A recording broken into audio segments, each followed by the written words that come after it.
Buongiorno e ben ritrovati con una nuova edizione del TG Flash di New Sicilia. In apertura l'operazione Pandora svela gli intrecci tra mafia e politica. Arrestato il sindaco di Tremestieri Etneo, sospeso per un anno dei pubblici uffici il vicepresidente della regione San Martino e ai domiciliari il consigliere Ronzisvalle. In totale 11 misure cautelari che hanno coinvolto imprenditori, esponenti politici e funzionari comunali.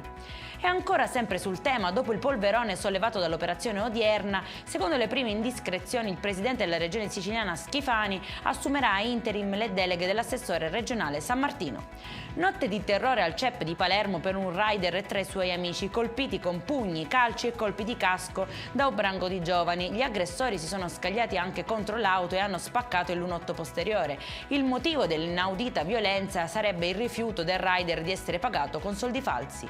Anche Palermo è tra i comuni capoluogo scelti per la sperimentazione del progetto Reddito Alimentare, promosso dal Ministero del Lavoro e delle Politiche Sociali, finalizzato alla riduzione degli sprechi alimentari e al sostegno di soggetti in condizioni di povertà assoluta. L'iniziativa coinvolgerà anche Genova, Firenze e Napoli.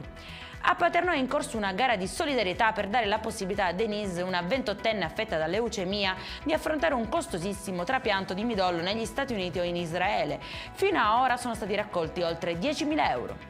Per questa edizione è tutto, prossimo appuntamento alle 19:30. Buona giornata!